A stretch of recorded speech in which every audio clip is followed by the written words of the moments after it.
Salut tout le monde, salut les amis. Alors, bienvenue dans votre chaîne préférée, l'information en temps réel, la République de l'info. Avant de commencer, n'hésitez pas de vous abonner si ce n'est pas encore fait et d'être courtois dans les commentaires.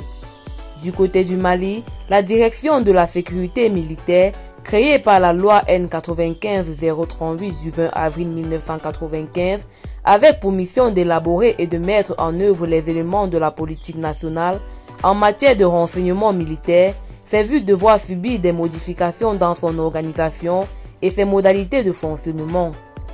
Ainsi en ont décidé les autorités de notre pays qui, lors de leur rencontre hebdomadaire du mercredi dernier, ont adopté un projet de décret devant permettre à la direction de la sécurité militaire de mieux coordonner les activités de renseignement avec les forces armées et de sécurité ainsi que les corps paramilitaires et de répondre aux défis sécuritaires.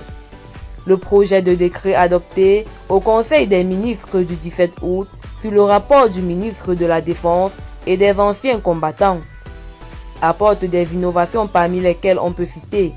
la mise en place de sous-directions chargées des ressources humaines, du renseignement militaire, de la contre-ingérence, de l'analyse de documentation, des finances et logistique, la mise en place d'une structure en charge de la coopération avec les services étrangers dans le cadre d'un partenariat transaérien de lutte contre le terrorisme, la création d'une école du renseignement assurant la pérennité de la fonction renseignement, la séparation des domaines du renseignement d'intérêt militaire et de la contre-ingérence. Eh bien, c'est tout pour cette note d'information. N'hésitez pas à mettre en commentaire vos impressions et à très bientôt pour une nouvelle note d'information.